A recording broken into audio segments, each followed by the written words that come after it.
Hi అందరికీ నమస్తే. ఈరోజు మన ఛానల్లో కోడిగుడ్డుతో ఇలా కూర చేస్తే ఎవరైనా ఆహా ఓహో అంటూ తినేస్తారు. ఈ మసాలా గ్రేవీ చపాతీలోకి బిర్యానీలోకి సూపర్గా ఉంటుంది. ఇలాంటి స్పెషల్ రెసిపీస్ కోసం మన ఛానల్ని తప్పకుండా సబ్స్క్రైబ్ చేయడం అస్సలు మర్చిపోకండి. Please subscribe. వీడియోని లాస్ట్ వరకు స్కిప్ చేయకుండా చూడండి. నేను ముందుగానే కోడిగుడ్లను ఉడకపెట్టుకొని పక్కన పెట్టుకున్నాను. ఇవి ఇలా కట్ చేసుకోవాలన్నమాట. చూడండి నేను ఎలా కట్ చేస్తున్నానో అలా కట్ చేసి పక్కన పెట్టుకుందాం. తర్వాత ఒక మిక్సీ జార్ తీసుకొని 3 టమోటాలు పండు టమోటాలను తీసుకొని కట్ చేసుకొని అందులో వేసుకోవాలి. ఒక ఆనియన్ కట్ చేసుకొని వేసుకుందాం. పెద్దదైతే ఒకటి సరిపోతుంది, చిన్నదనుకో 2 కంపల్సరీగా కావాలి.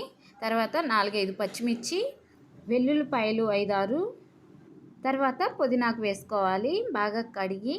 అదేవిధంగా కొత్తిమీర కూడా వేసుకొని మిక్సీ పట్టుకోవాలి. చూడండి ఎలా వచ్చిందో, ఇలా మెత్తగా రావాలి. ఇంక పక్కన పెట్టేసుకుందాం.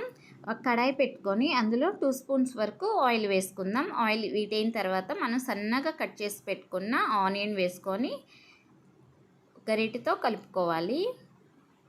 సన్నగా కట్ చేసుకుంటే గ్రేవీ చాలా బాగొస్తుంది, తొందరగా ఫ్రై అవుతుంది కూడా. 5 నిమిషాలకి కొంచెం ఫ్రై అవుతాయి అన్నమాట. చూడండి ఎలా ఫ్రై అయినాయో. ఆయిల్ కొంచెం పైకి వచ్చిన తర్వాత అందులో కరివేపాకు వేసుకుందాం.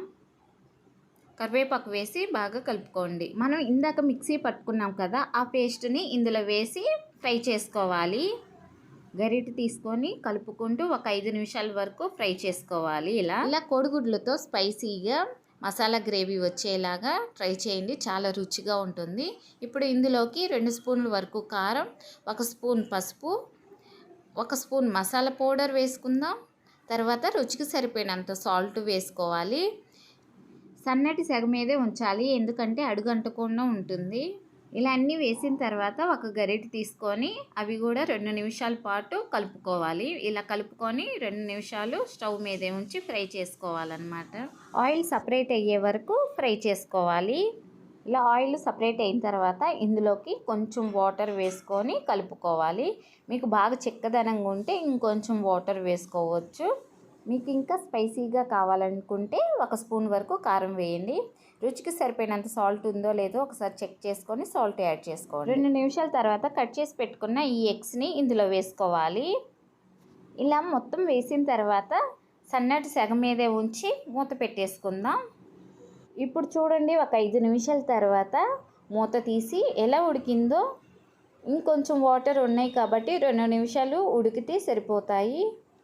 గరిటె అనేది సైడ్స్ మాత్రమే యూస్ చేయండి, మధ్యలో అస్సలు యూస్ చేయొద్దు. ఆ కోడిగుడ్లో ఉన్న సొన బయటకు వస్తుంది. అలా కాకుండా ఇలాగా ఆ బాండీని కలపండి. ఈ వీడియోలో చూపిస్తున్నట్టుగా చేయండి. ఇలా 2 నిమిషాల తర్వాత సన్నగా కట్ చేసి పెట్టుకున్న కొత్తిమీరను వేసుకొని స్టవ్ ఆఫ్ చేయటమే. ఈ రెసిపీ చపాతీలోకి బిర్యానీలోకి చాలా బాగుంటుంది. ఆహా ఓహో అంటూ తినాల్సిందే, అంత రుచిగా ఉంటుంది. మీరు కూడా ఒక్కసారి ట్రై చేసి ఈ రెసిపీ ఎలా ఉందో కామెంట్ చేసి చెప్పండి. ఇలాంటి వీడియోస్ కోసం మన ఛానల్ని తప్పకుండా సబ్స్క్రైబ్ చేయడం అస్సలు మర్చిపోకండి. Please subscribe and thank you for watching.